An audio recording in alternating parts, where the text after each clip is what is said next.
Okay, hello everybody, and welcome to today's seminar where we'll be talking about a QNUPS, a qualifying non-UK pension scheme for those who don't like the acronym. So we quickly cover the agenda.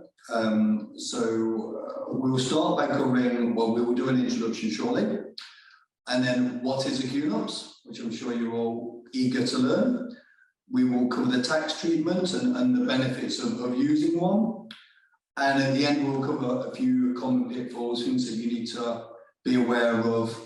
And at the end, we will invite question and answers. There's a feature on Zoom to submit your questions and answers. Feel free to submit them as we go on, and we will answer those at the end, but do so as we go, and we can cover those ends. So a quick introduction for those who haven't spoken to us before. So my name is Matt Penfold, advisor and director here at Fiduciary Wealth Management.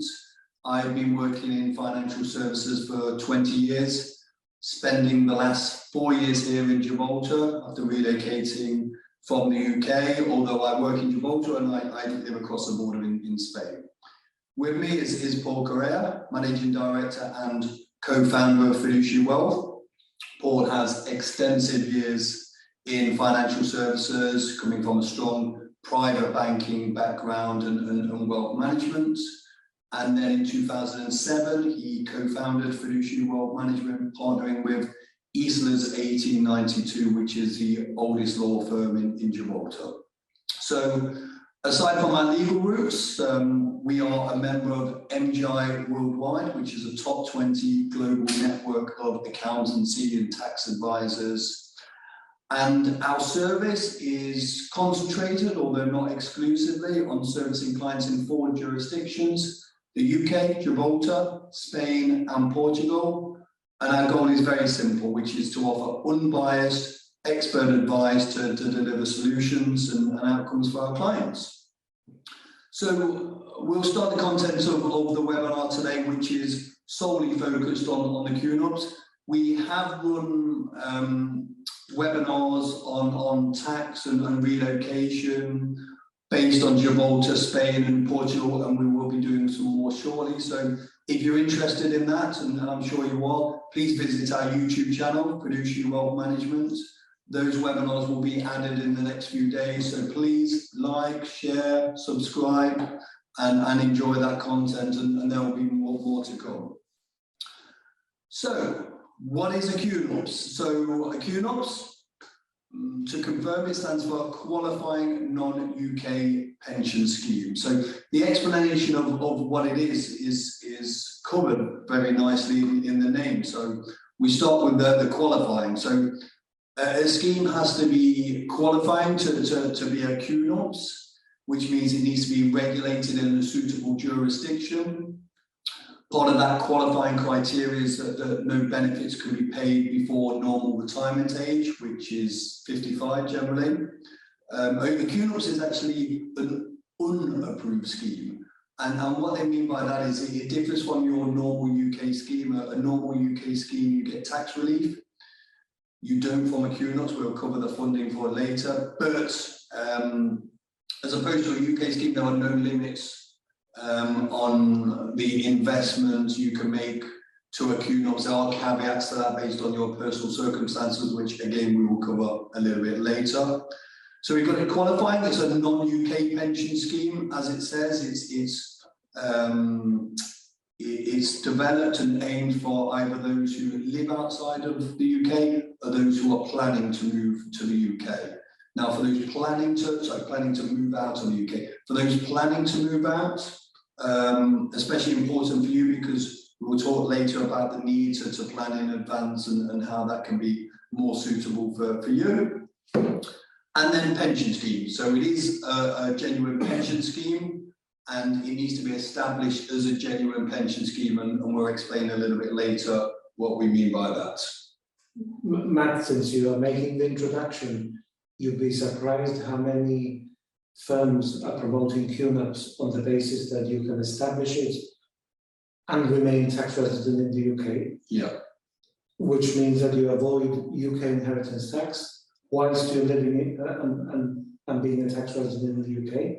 And if you're very close to or have already exceeded your lifetime allowance limit, this is a way of continuing to grow your pension assets free of a lifetime allowance charge. Yeah. And that is not how QNUPS was born. Absolutely. I mean, it gives you two specific scenarios where you can establish a QNUPS. If you've already established tax residency in a third country, or you're planning to do so within 12 months of establishing the scheme. Correct. But it is worrying when you look around at literature. I've seen one on the website this morning, and more generally, and how it's being promoted as a UK IHT fudge, which will never work, and to circumvent the lifetime allowance charge, which doesn't work either. And the clue's in the name, non-UK, isn't it? So people can, as Paul, you rightly say, you can establish it as you're planning to relocate, but quite likely you might have to sign a declaration of sorts to basically say, I'm definitely going to relocate. Because if anybody thinks, okay, I can set this up and then say I change my mind, it's not going to work. And anyone who promotes it in that way, I don't know, avoid would probably be the advice on that one. So that is what a QNUPS is. So what are the key features?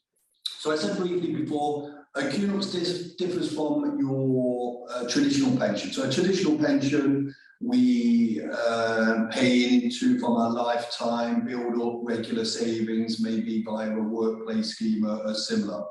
A QNUPS is funded by a lump sum investment. So you may have had assets in an ISA or investments in the UK. If you've now departed or planning to depart, those ISAs are no longer tax efficient for you. You may have sold your UK property or a rental property. So you have a lump sum investment that you could use to invest in the QNUPS.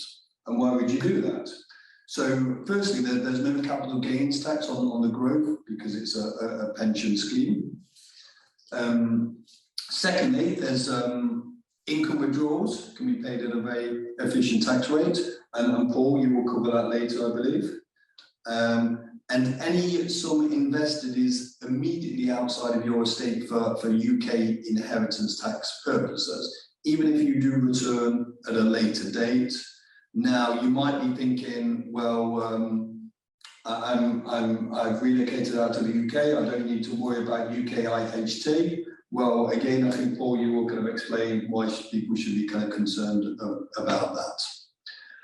And we talk about the qualifying rules. So one of them is, I think we've covered, it's about where you live and where you're planning to leave. We would never, and no one should ever set this up as a fudge because it doesn't work.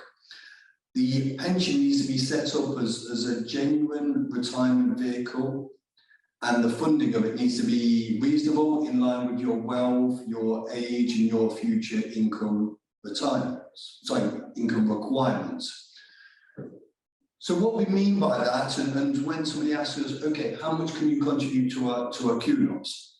That depends on your individual circumstances, and really, if you are interested in a QNUPS, the sooner you look at it, the better, because it needs to be a genuine retirement scheme. So to use a practical example, Paul, if you've got someone age 75, they've got net assets of 3 million, and they think, okay, I'm going to put 2 million in a QNUPS, I don't need to pay inheritance tax on that. HMRC won't accept that. It's not a legitimate pension scheme. They are just doing that to avoid inheritance tax. But you've got someone of a younger age, they want to build up retirement provisions. They can invest a certain amount in the QNUPS and build up their retirement provisions. I think the important point is that you get caught up by UK income tax anti-avoidance provisions.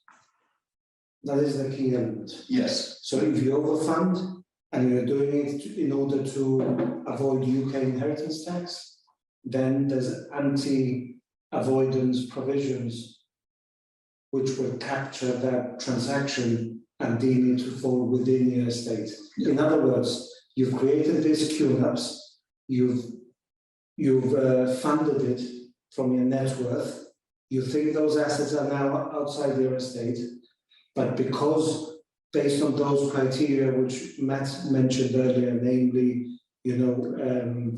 your overall wealth and that the contributions are reasonable in light of your wealth and your income requirements, if that's exceeded in any way, then when everything is taken into account, it will fall back into the UK estate. So I think when you establish a QNUPS, you want to make sure that it's done, that the funding is commensurate with your overall wealth and income requirements. Yeah, absolutely. Sorry, we've emphasized the point 3 or 4 times, but I think it's really, really important. And you can do that with an actuary or without, because with common sense you can ensure that you remove some of those assets from your estate without ever falling foul of UK income tax and anti-avoidance rules. Exactly, and so when somebody asks us as a general question, how much can you contribute to a QNUPS? There is no catch-all answer. It depends on your circumstances, depends on your age, your income requirements, your overall wealth. So we can do an assessment of that on a one-to-one basis. So if that's something that you are interested in, anybody who says, okay, you can invest this amount as a general term, that's not accurate. It needs to be in line with your situation. And it's an incredibly good tool, but if set up correctly. And the point is, and I think you've just touched on that briefly, the older you are, the less that you can put into the QNUPS. Yeah. Because they're taking into account lifespan. So if you set it up at 74 and they estimate that, the lifespan is going to be another 10 years and you're putting a large sum in, that's one of the factors they'll consider in an actuarial report, yeah? Yeah, no, I think whether it's been underfunded or overfunded. I think it's one of the key factors, actually, Paul, and so QNUPS is incredibly attractive. It's set up in the right way, and that's why we say, look, the sooner you look at it, the better, because you can increase the amount of funding to do that. Because it is a pension scheme, you do need to take income from it, but at age 75 is the limit. So when you reach age 75, then the trustees of the pension scheme will say you need to start taking income. That is probably self-explanatory in the sense that then it is a pension scheme. It's designed to provide that income for you. And another question we get is what assets can you hold within a QNUPS? So there are other wrappers that are available for expats. A compliant bond is a very common one. So the difference between the QNUPS and the compliant bond is the compliant bond, you are restricted to collective investments that are what they call UCITS compliant. So that's a certain category of investments, whereas a QNUPS, there's a much wider range of investments you can hold in there. Collectives, ETFs are similar. I did read something actually earlier, Paul, and they were saying, okay, you can invest in commercial property and classic cars, and whilst I think technically a QNUPS allows that, I've yet to find a trustee who would accept that, and right. It would be very, very unusual. I mean, we've tried it on a number of occasions for clients. Yeah. Trying to transfer across a property into a QNUPS, for instance, but you come across a few problems because firstly, it involves a transaction, a sale and a purchase. Yeah. Because the legal entities, it goes from a private individual to a pension trust, right? So there's considerable costs to take into consideration. Yeah. And then secondly, it's not always practical to hold it within the trust structure. We've tried it on a number of occasions, it's never been possible. And the other thing is, a pension arrangement is supposed to provide a pension income for life. And if you have immovable assets, yeah, and they're not being rented out, yeah, and there's no other assets within the QNUPS, how do you provide that pension income? Exactly, and then so it doesn't tick that box again. It doesn't tick the box. A genuine pension scheme. There's one point that you mentioned about pension benefits, drawing pension benefits. I think it's important because this webinar is for mainly British nationals moving to Spain, Portugal, or Gibraltar, basically the Iberian Peninsula, the tax treatment or rather than the tax treatment, the amount that you can draw down as a pension depends on the jurisdiction. So if you're a tax resident in Spain or Portugal, because Spain and Portugal have a double taxation treaty with Malta, we would have a Maltese QNUPS. Correct. And the Maltese QNUPS is fully aligned with the UK pension industry in that it allows flexi drawdown. In other words, it gives you greater flexibility in how you draw your pension benefits, with the caveat that there's annuities to consider and you can't just chop and change because there's detrimental tax implications. So Spain and Portugal has a tax treatment based on the double taxation treaty. Gibraltar, on the other hand, treats it differently. It's just it is still governed by the old GAD rules, which stands for UK Government Actuarial Department rules, which specifies based on age and the size of the pension fund how much you can draw. So Gibraltar hasn't adopted flexi drawdown. Yeah. So how much you can draw is I would say, as a general rule of thumb, is closer to 5. I think 5, yeah. 5 is a good guideline, yeah? Yeah, absolutely. But Spain and Portugal have that greater flexibility. Yeah, absolutely. And you just say there kind of caveats in the sense of the tax treatment of that. But no, it's a good point raising that if you are based in Portugal and Spain, Malta is the accepted jurisdiction for QNUPS, mainly because they are qualifying, which we covered before, but because of the double taxation agreement they have with those two countries, and any income paid from a Maltese QNUPS is paid gross, and therefore you just have your tax obligations in your country. So we move on to the next part, and so one of the key points of a QNUPS is, although it can't be set up as an IHT fudge, one of the key benefits is because it's a legitimate pension scheme that can be immediately outside of your estate for UK inheritance tax. But Paul, these individuals, they're not living in the UK anymore. Why do they need to worry about UK inheritance tax? Well, that's a very good question, Matt.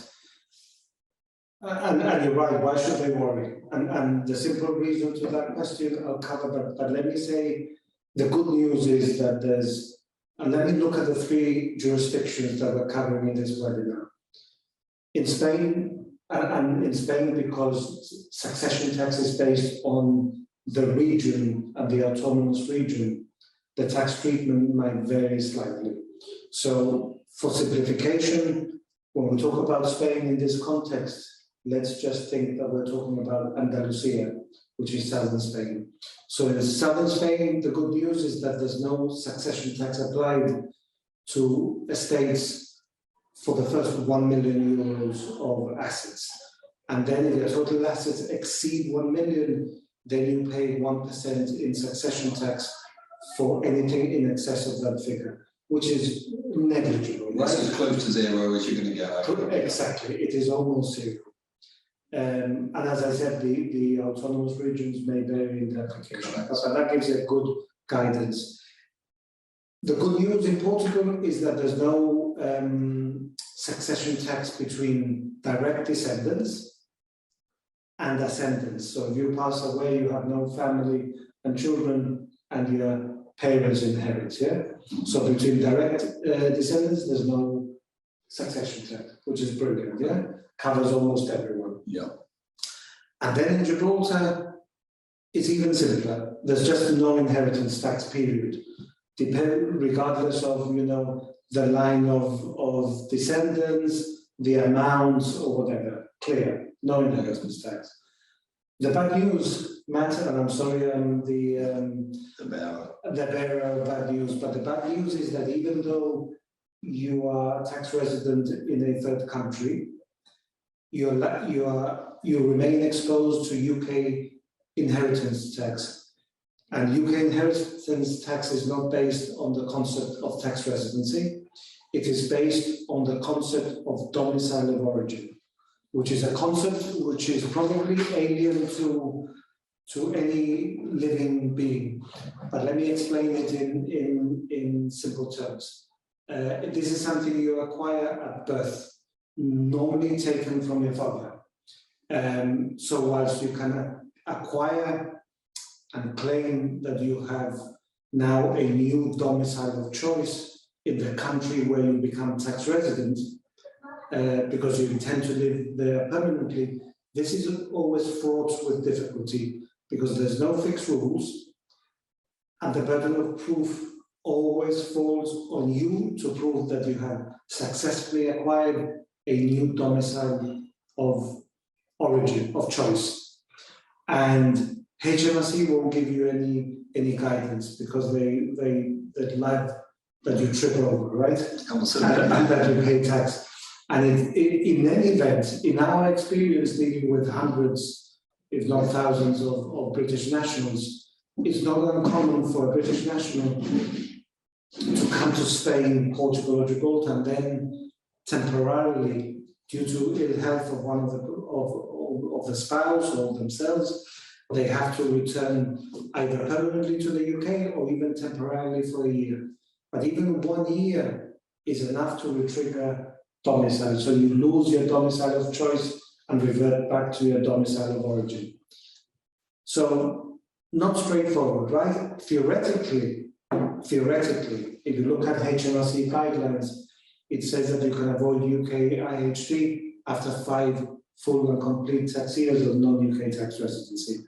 But in practice, it's much more complex than that because there's all kinds of ties which will then determine that you've never shed your domicile and you're still caught by the UK IHT tax. Things like business interests, social connections, family interests, property ownership, and then there's the all-encompassing clause, which is your intentions. And that one is so ambiguous and fluffy and wide that it can be interpreted in a multitude of ways. So basically, even insignificant ties that you may consider to be something that you completely ignore because you can't believe that that's, you know, a tie to tie you back to the UK.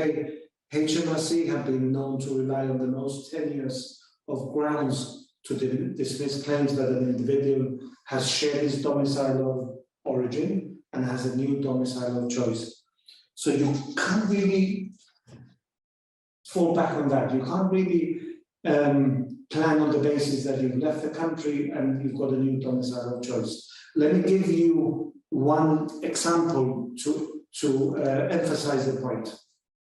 You all probably heard of the late Welsh actor Richard Burton. He lived for many years in the US before moving to Switzerland in 1957. He lived in Switzerland for 27 years before passing away in 1984. The UK tax authorities made a successful claim on his estate on the grounds that he never actually relinquished his UK domicile, even though he'd severed his ties with the UK for more than 30 years. And the claim was successful. He'd had PACA advice, everything has been done properly, been advised correctly, what to do, what not to do. But the claim from HMRC was successful due to the fact that he purchased a burial plot in Wales, and therefore he always had emotional ties with the mother country, and he always intended the intentional tie, to return to the UK.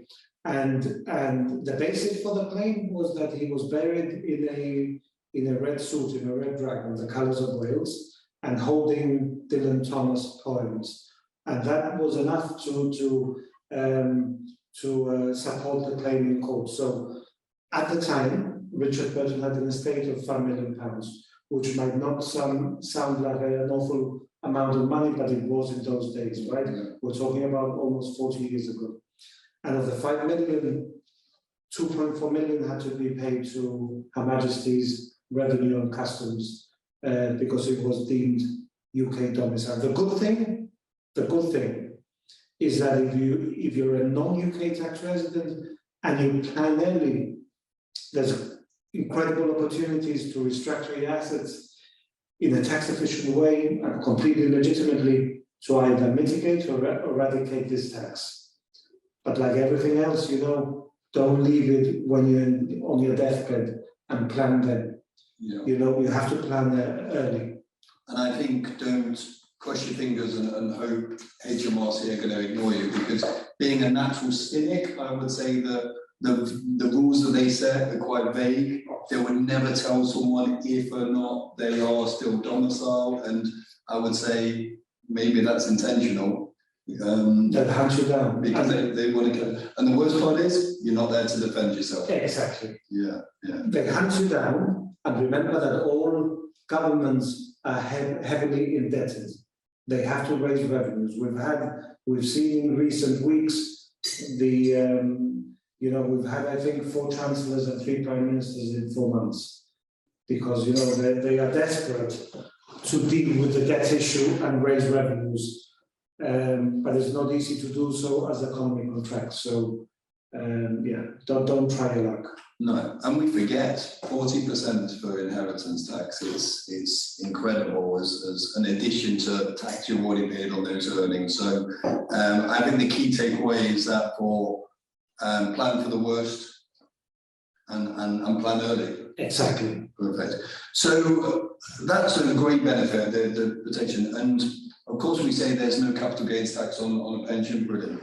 So if somebody wants to take income, there will be taxation on that. So Paul, can you tell us about that? Maybe start with, we cover the 3 jurisdictions. Do you want to start with Gibraltar first, which is the easiest? Well, I don't know, I'll follow. You're ahead of me. But yes, one of the advantages matters that you pay minimum tax on any pension drawdown. So you're in Spain, if it's structured correctly, something that we will address a bit later, then the tax that you can pay is probably somewhere between 2 and 6%, single digits, right? Depending on the amount you draw, how the payment is structured, which is what I will cover later, and the progressive tax rates in the autonomous region in Spain where you live, right? Yeah. So that's why we can't be more specific, because those 3 variables will determine within that 2 to 6% range how much you pay. But it is minuscule compared with the tax you would pay back home. Of course. So that's in Spain. In Portugal, you pay 1.5% if you qualify under non-habitual residency for 10 years. If you structure it in the way that we would prescribe. Yeah. May I just add that if you don't, then you pay the headline rate of 10. Yeah. So you pay 10 if you can't be bothered. If you do it correctly, you pay 1.5. Then post NHR, if it's structured correctly, so in year 11, effectively, again, depending on factors, the amount that you draw and how it's structured, and the progressive tax rates in Portugal, but you will pay somewhere between 2.1 and 7.2%. So that's similar to Spain in the sense that depending on your income levels. Yeah, Spain is marginally lower. Yeah. But only fractionally lower, but we're talking 2 to 6 in Spain, 2 to 7 in Portugal. And then in Gibraltar, again, it's simple time, it's just a flat rate of 2.5. Then it is very simple. So that's one of the tax benefits. Do you want me to cover all of them? If you can, Paul, that would be wonderful, yeah. So the second, I think, advantage of that is that I get very excited with QNUPS because what we find is a lot of our competitors, they sell a Spanish bond or a Portuguese bond or plain vanilla, but they don't realize all the advantages of combining bonds with QNUPS. You can't be one trick pony. And that's why I'm enthused, because generally for British nationals, it affords so many benefits. The second benefit is there's no capital gains within the structure.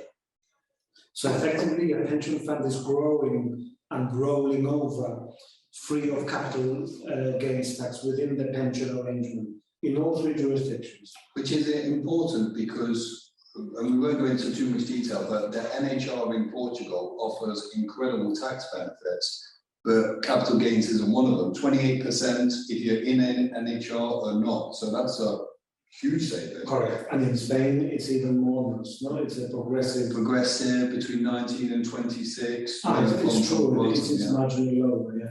But still, it peaks at 28. Yeah. So as you can see, we've talked about tax on income, incredible non-capital gains tax, incredible advantage, and then of course it is removed immediately from your estate, as we talked about, for UK IHT calculation purposes, regardless of where you're tax resident. In other words, you leave the UK, you leave UK shores, you set up the scheme, and 10 years later you return. Those assets remain outside the UK estate, even if you return to the UK. So I think that's what we call that, and I would call it, the added bonus, the cherry on top, but it's a rather large cherry, I would say. Exactly. Yeah. The big benefit of and especially you start working with numbers, right? And say, how can I reduce that UK IHT liability, and how much based on my age and all the other variables can I stick into a QNUPS? And suddenly you've made a massive savings completely legitimately. Absolutely. Yeah. So that's the third advantage. The fourth one, which I think is an area that is sometimes not covered. If you're a beneficiary, so let's assume it's a couple. The husband dies, and remember the scheme is in the name of one of them, husband or wife. Mm-hmm. You can't have joint names. This is a pension. So let's assume for this discussion that it's a QNUPS in the name of the husband, and he's 5 years older than the wife. He passes away. The wife, the spouse, is now the beneficiary, and the spouse decides to remain tax resident in the same country as the spouse was. Yeah. So in Spain, Portugal, Gibraltar, one of them dies, the other one stays in the same country. Then they can continue to draw a pension income in the same tax efficient manner that was spoken about just a few minutes ago, yeah? Yeah. The 2 to 6, the 2 to 7, and the 2.5. Absolutely. However, if the spouse wants to collapse the scheme, the pension arrangement, something which we would never recommend, and take it all out as a lump sum, then the tax liability would be massive. This is not the intention of a pension arrangement. Yeah. The idea is it is sheltered and they can continue to draw income tax efficiently, right? Exactly, yeah. And let's play it out a bit further. The husband dies, the wife becomes the first beneficiary inherits. She continues drawing down income, and then she in turn nominates the children as beneficiaries. And the children are based in the UK. Then husband and wife draws income tax efficiently. When the surviving spouse dies, the wife, the children, assuming the UK tax resident, can go, thank you very much, get their hands on the lump sum, no UK inheritance tax, no restrictions. With a UK bond, they're still liable at the marginal rate course. So I think that is an often overlooked massive benefit. No. And then something I don't mention, Matt, but I think it would be of interest to all of those who've taken the trouble to watch the webinar. And this, please, this is not a reason that we recommend for establishing a QNUPS. It's a legitimate pension arrangement, and we never promote it on this basis. But because the pension, in the eyes of the law, is quite distinct from a private individual. In other words, it is the pension trustees that are the legal owners of the assets. Yes. Those assets are out of reach of creditors. So let's assume you're in business and you've got pension assets and savings and investments, and the pension, falls for whatever reason, which anyone in business will know that that's always a risk.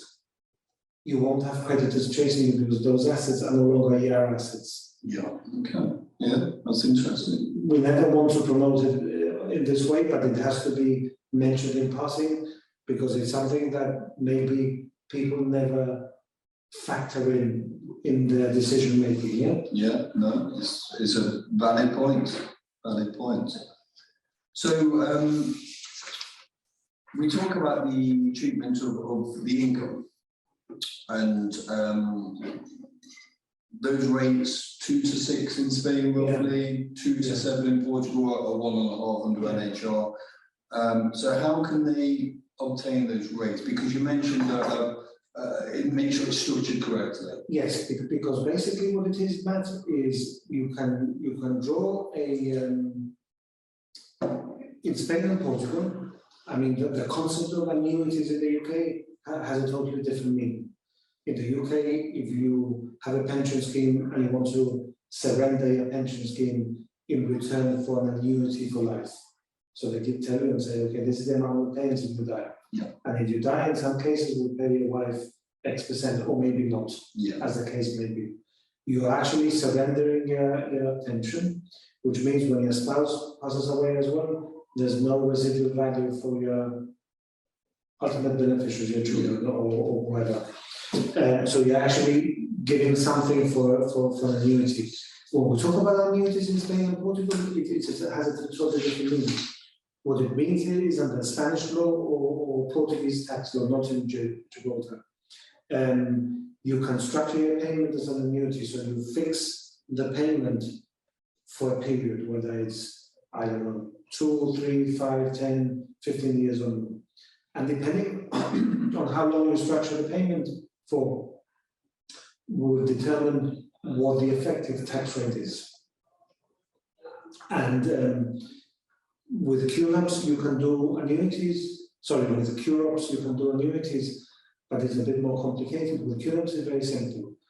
If you funded your QNUPS arrangement from assets which have already suffered tax, then you are eligible for a Spanish or Portuguese annuity. Yeah. So this is, whereas with the QNUPS, it depends whether your employer paid the contributions for you, or you made the contribution, or whether you suffer tax or not.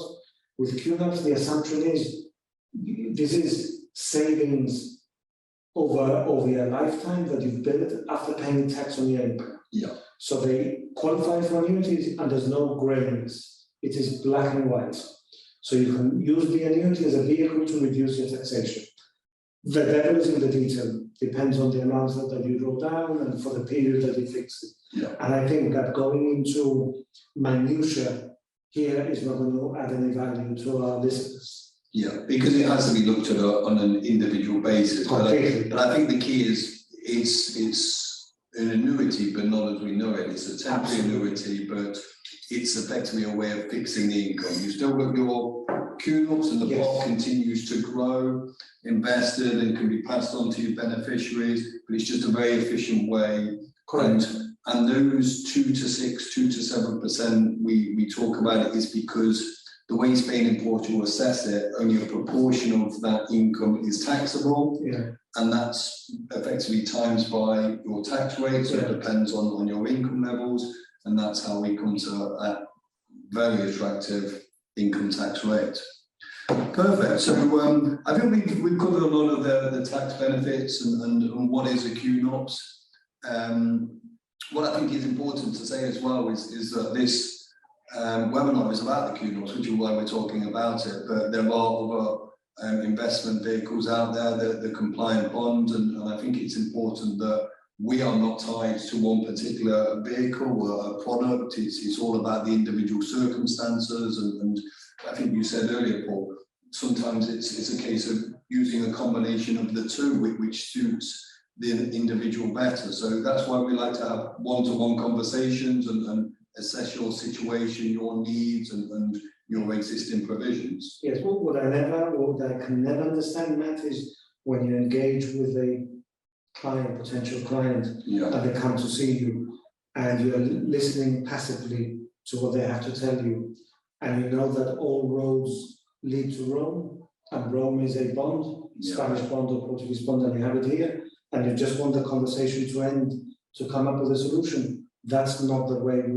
we engage with our clients. Exactly. They have to tell their story, their personal circumstances, their requirements, their financial goals, and that determines really what the solution is. Of course, yeah. What works for Mr. A is different from Mrs. B. We're not going to put you in this predetermined box. Absolutely. Where we say you can have that. Let's move on to the Exactly. next person. So it's important, and well, it's interesting. We come to the final part and common pitfalls, and I have a few, and I'm sure you do, Paul, and they probably cross over a little bit because we see the same situation. So a couple from myself is. And a lot of this we've covered already, but it's important to reiterate, it has to be a suitably qualifying QNUPS. That's important. Otherwise, it's not going to work as intended. You also need to ensure the underlying assets are managed professionally and expert. You know, it's got to be managed properly so you can kind of benefit from that. And it's got to be in line with your risk appetite, your range, what you're trying to achieve. That's why, again, you have to have these conversations and what we enjoy doing with people. I'm going to say it one more time that the funding needs to be in line with your requirements. Again, that's something that has to be assessed on an individual basis. And it's important that you work with somebody that understands how QNUPS works, understand how it's treated in the UK, understand how it's treated in Spain, Portugal, Gibraltar. Where you are based on now. So, Paul, you have some key advice for us. So, somebody considering a QNUPS, what would you tell them? What's key to consider? One piece of advice? One, or if you've got a couple, you know, let you roam for it. Well, that's I think the first thing you need to do is you need to engage with someone that you can trust. You know, I see it all the time that people Google for answers and they think, and whereas sometimes there's information there which is, if not fully accurate, has an element, you know, it can be relied on more often than not. The information that is floating online, available online, you know, can range from fairly accurate to the ridiculous. Yeah, I find some of it just inaccurate, some of it can be a little bit misleading for one of their intentions. And people Googling and thinking they're being smart and clever, I think is a big mistake. Because ultimately, they think they're shortcut in life, whatever you do in life. There's no such thing as shortcuts. Yeah. You know, you want to have a fantastic body, you go to the gym and you pump weights continuously for years, right? Yeah. You don't take steroids to try and achieve the same results in a shorter period of time. Whatever you do in life, you have to go through a process. And I think the most important thing is that you get good quality advice from the off. Yeah. And rather than, I'm very clever, I'm going to try X, Y, Z, and then find that years later we see that so often, Matt, that they've cornered themselves and they've created a problem that they can't extract themselves of. And then they often knock on the door and say, can you help me sort it? And very often the answer is no. Yeah. It's too costly and we haven't got the resources. People are trying to do that jigsaw on their own, but unfortunately there's a couple of pieces missing and you don't understand what the picture is. Exactly. So I always say, you know, make sure you're not penny wise, pound foolish. I'm going to repeat that. Make sure you're not penny wise, pound foolish. That you think you've saved yourself a lot of money, only to find out that you have a massive liability further down the line. Yeah. I think, you know, go to a credible regulated entity that you can trust, that is going to give you advice that stands the test of time. That is the key, that stands the test of time. Yeah. And we've been doing QNUPS since a change to UK pension legislation. It was the QNUPS legislation of 2006 that got tweaked and gave birth to a new concept, which is QNUPS. Yeah. So we've been successfully structuring these pension assets for a long time now. Perfect. And I think I'll add one more as well, but it's something we covered, is the planning is key. Especially with something like a QNUPS, look, we don't want people to rush into these things, and that's why it's proper planning with the proper conversations. But the earlier you establish your QNUPS, the better the opportunity to do that for you. Absolutely. Wonderful. So we've reached the end of the webinar, so we appreciate those staying with us. We have a few questions that people have submitted there, so we'll go through those very briefly. Craig has told us it's super echoey at his end. I'm not sure quite what we can do at that, but thanks for letting me know. Maybe it's a squeaky voice. Maybe it's our accents, I don't know. So another question there from Jane. As part of a severance deal, my husband will get a lump sum at 50, followed by 4 pension payments from that date. Does this exclude him? Well, it says from a QNUPS there, but I don't know if the question's about a QNUPS there, Jane. I think because of the ambiguity of the question, yeah, and the reference to QNUPS, if Jane could reach out to us or we reach out to Jane, yeah, and then we seek clarity on that point because it's not clear. Yeah, I think there are some options there for Jane, but we need to have the whole picture. Yeah. It's a jigsaw again, Jane. We're missing a few pieces there, so feel free to reach out. I mentioned this now as well because we're not using slides in this webinar. For those who want to have a conversation with us, I'm sure you probably got our details from the registration, but if you don't, our email is inquiries@fwm.gi. You can go to our website, fiduciarywealth.gi, or visit our YouTube channel. Give us a call on one of our numbers. We're happy to speak to anyone. We've got a couple of questions from an anonymous attendee there, which I didn't see them on the right, which is a bit odd. I think we have a bit of a stance on those. We're more than happy to answer any question an individual has, but if they're hiding behind an anonymous name, that kind of so whoever that is, that may have been accidental that you've hidden your name there and asked these questions. So if you want to reach out to us directly and introduce yourself, we're more than happy to answer those. So Craig's there, so hopefully he's sorted out the echoey problem. You mentioned compliant bonds briefly. Are these better for an income tax post-NHR compared to withdrawing from a QNUPS? So it's a good question, Craig, and I don't think today is the place to go into too much detail comparing the bonds and the QNUPS, because they both have their advantages, and it depends on an individual's circumstances. There are pros and cons to both of them, and depends on the situation.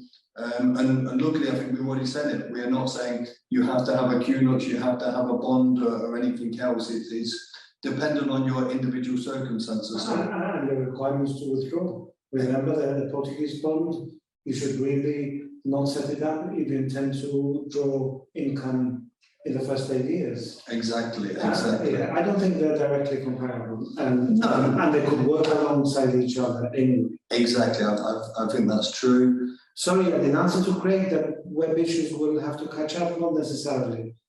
I think there's information out there in the World Wide Web. No, I think what Craig is saying is Craig's had issues himself, so he's had to look at the webinar, and he will catch us at another time. So, Craig, well, you're not listening now, you've gone because of your internet, but if you're watching this recording, it'd be really nice to talk to you. Jane has come again, so she's clarifying. Let's go back to Jane. It is QNUPS. Yeah. It will go up. So for the one. Oh, sorry. Yeah. So husband will get a lump sum at 50, followed by a full pension payments from that date. Does that exclude him from a QNUPS? No, it's an unrelated matter. I mean, Jane, you should consider QNUPS as a vehicle to put some of your savings and investments not already in a pension arrangement. Yeah. For tax purposes, yeah? Exactly. So you can have your QNUPS or your UK pensions, which you leave in the UK or transfer to your QNUPS, which is better advice, generally, but not in every single case. And then you can establish a QNUPS alongside your other pension arrangements. Absolutely. So it looks like there is an opportunity there for you, Jane. So again, we said it earlier, we need to assess the whole situation, but I think it'd be really worth reaching out to us, and we're more than happy to have a conversation with you. So Ian has a question. How is a lifetime allowance affected by transferring to a QNUPS? Well, I mean, this is not this webinar is about QNUPS rather than QNUPS. Yeah. But yes, a transfer to a QNUPS, which is a completely different matter, is when you transfer pension assets. A QNUPS is funded from non-UK pension assets. A QNUPS is funded from UK pension assets. That is the distinction.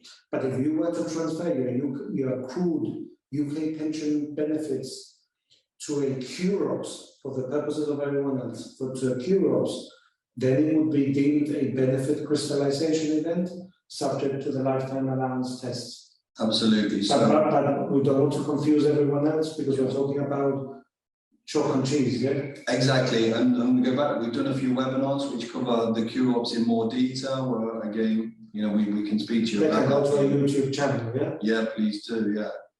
And can I roll an existing frozen defined benefit UK pension into a QNUPS? That comes from John. A QNUPS isn't funded from a transfer of... Yeah, we are not in that business because if you look at the spirit of the rules, you know, it's clear. Yeah. And I know that some providers will do that, but I think like the defined benefit, the British Steel defined, you start, you know, this is our table, right? You start operating outside, you know, on the edges, beyond the edges, right? Yeah. And then, you know, the scheme gets disqualified and is liable to tax.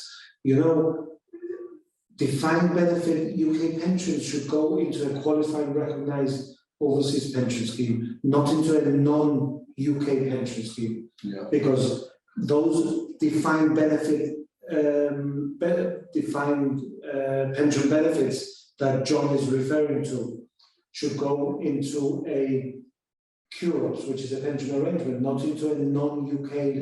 It's And a QNUPS, I think you said earlier, Paul, a QNUPS is funded by assets that had already been taxed. Absolutely. Whereas a defined benefit is actually you've had tax relief on that. Correct. And it's a different type of scheme. So defined benefit into a QNUPS, simple terms, is no. And Ian's back, how is a lifetime allowance affected by transfer to Malta as you described? So I think again, Ian, it's not a webinar for that.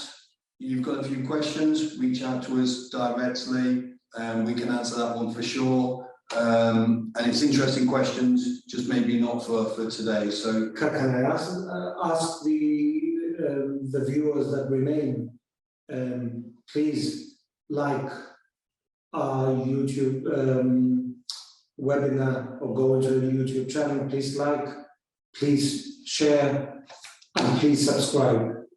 Because we put a lot of effort into sharing this knowledge and information, and we do it for free. But you know, it would be nice if some of you took the time to like, share, and and subscribe. And become a subscriber. I think we're doing them very regularly. And Matthew, if you allow me just 1 second, we're also starting a podcast, which will be much more open, less structured, about topical issues. We will do once a week. And you're allowed to tune in, it doesn't cost you anything, and it'll be an expert finance podcast at least once a week. Yeah. And what a great way to learn and to have a better understanding, because we're in the business of helping our clients, but also making sure they understand what they're doing. Absolutely, and we've actually seen a few questions today unrelated to the subject, so it shows that there's interest in other subjects. So we've got some webinars we've done already that will be added shortly, so if you subscribe you'll be able to see those. We'll be doing more webinars in the next kind of 5 to 6 weeks. You'll be able to access those. So if you can do that, we would be greatly appreciated. We also appreciate the attendance today. It was nice to speak to all of you, and whenever we speak directly with some of you soon, feel free to reach out. Thank you. Goodbye. Bye-bye.